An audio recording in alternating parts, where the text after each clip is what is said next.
ఇది చూసుకుంటే గ్రామ వార్డు సచివాలయ ఉద్యోగుల సంగతి చూసుకుంటే అది మరీ దారుణంగా ఉంది వాళ్ళ పరిస్థితి. వాళ్ళను ఒక పెద్ద వాలంటీర్ని చేసింది ప్రభుత్వం. ఉండే వాలంటీర్లు అందరిని తీసేసి వాళ్ళు బీటెక్లు ఎంటెక్లు చదువుకొని పోటీ పరీక్షల్లో వచ్చి మెరిట్ స్టూడెంట్గా వచ్చిన వాళ్ళు ఒక పెద్ద వాలంటీర్లు. గతంలో ముఖ్యమంత్రి గారు ఏం చెప్పేవారు, వాలంటీర్లతో 5,000 ఇచ్చి వాళ్ళని సంచులు మోసే ఉద్యోగం చేయించారనేవాళ్ళు. ఇప్పుడు బీటెక్ ఎంటెక్ చేసుకునే వాళ్ళతో అదే పనులు చేస్తుంది ఇప్పుడు ప్రభుత్వం. వాలంటీర్ చేసే పని అన్నీ సచివాలయ ఉద్యోగులతో చేయిస్తుంది. ఇంటికి పోయి గోడలకు స్టిక్కర్లు అంటించేది, ఎక్కడన్నా విగ్రహాల దగ్గర ఎక్కడన్నా కాపలా పెట్టే పనులు, సర్వే పేరుతో రోజు ఒక సర్వే పేరుతో ఇంటింటికి తిప్పడము, ఇట్లా ప్రతిదీ. ఇంకా పెన్షన్ విషయం అంటే ఇందాక చెప్పిన అది మరీ ఘోరం. తెల్లవారుజామున 5:30కి వెళ్ళాలి, 7 లోపల కంప్లీట్ చేయకపోతే సోకాది నోటీసులు. ఒకవేళ ఎవరన్నా ఒక పెన్షనర్ బెనిఫిట్ నాకు ఏదైనా పని ఉందని చెప్పి వాళ్ళ ఇంటి దగ్గర కాకుండా ఉద్యోగి దగ్గరికి వచ్చి నేను వెళ్ళిపోతున్నా నాకు తొందరగా ఇవ్వండి అని పొరపాటు తీసుకుంటే ఇంటి దగ్గర ఇవ్వకుండా ఎందుకు ఇచ్చినవాడిని దానికి ఒక సోకాది నోటీసు. 100 మంది సచివాలయ ఉద్యోగులకు సోకాది నోటీసులు ఇచ్చింది ప్రభుత్వం.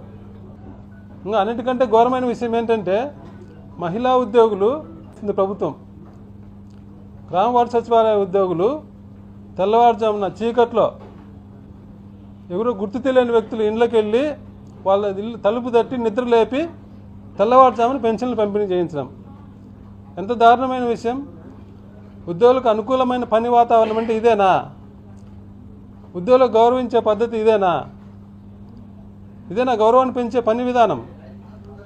ఆ ఉద్యోగి ఆ ఊర్లో కాకుండా వేరే ఊర్లో ఉంటే ఎన్ని గంటలకు లేచి పనికి రావాలా? ఆ మహిళా ఉద్యోగి వేరే ఊర్లో ఉంటే ఆమె 5 గంటలకు పెన్షన్ పంపిణీ చేయాలంటే ఆ ఊర్లో ఎన్ని గంటలకు లేచి పని రావాలా? ఆ టైంలో జర్నీ చేయడం ఎంత ప్రమాదకరం మహిళా ఉద్యోగులకు. 5 గంటలకు ఇచ్చే పెన్షన్ 8 గంటలకు ఇచ్చే వచ్చి నష్టమే ఉంటుంది. ఈ 3 గంటల్లో ప్రపంచం తలకిందులు అయిపోతుందా పెన్షన్ పంచకపోతే? గతంలో వాలంటీర్లు పంచేవాళ్ళు పెన్షను. వాలంటీర్లకు 5 రోజులు సమయం ఇచ్చారు. ఇప్పుడు 2 రోజులే. ఇప్పుడు వాలంటీర్లు ఎక్కువ మంది ఉండేవాళ్ళు ఎక్కువ మంది పెంచడానికి 5 రోజులు సమయం ఇచ్చారు.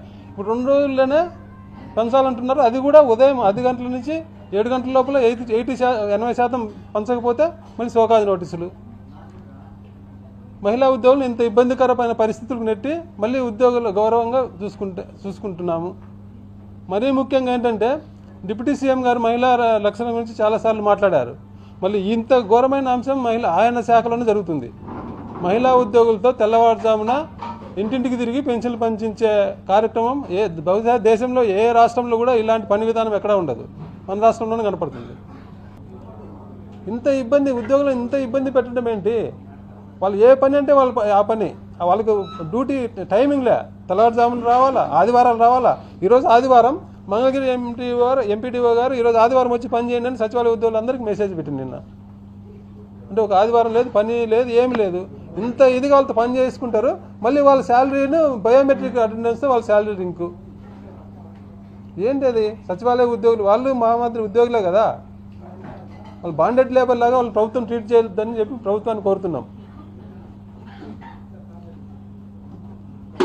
సచివాలయ ఉద్యోగులకు గౌరవించండి. వాళ్ళు కూడా ప్రభుత్వ ఉద్యోగులాగా గుర్తించండి. సచివాలయ ఉద్యోగులు కూడా ప్రభుత్వ ఉద్యోగులాగా గుర్తించి వాళ్ళకు కూడా తగిన గౌరవం ఇవ్వాలని చెప్పి ప్రభుత్వాన్ని కోరుతున్నాం. అలాగే టీచర్లు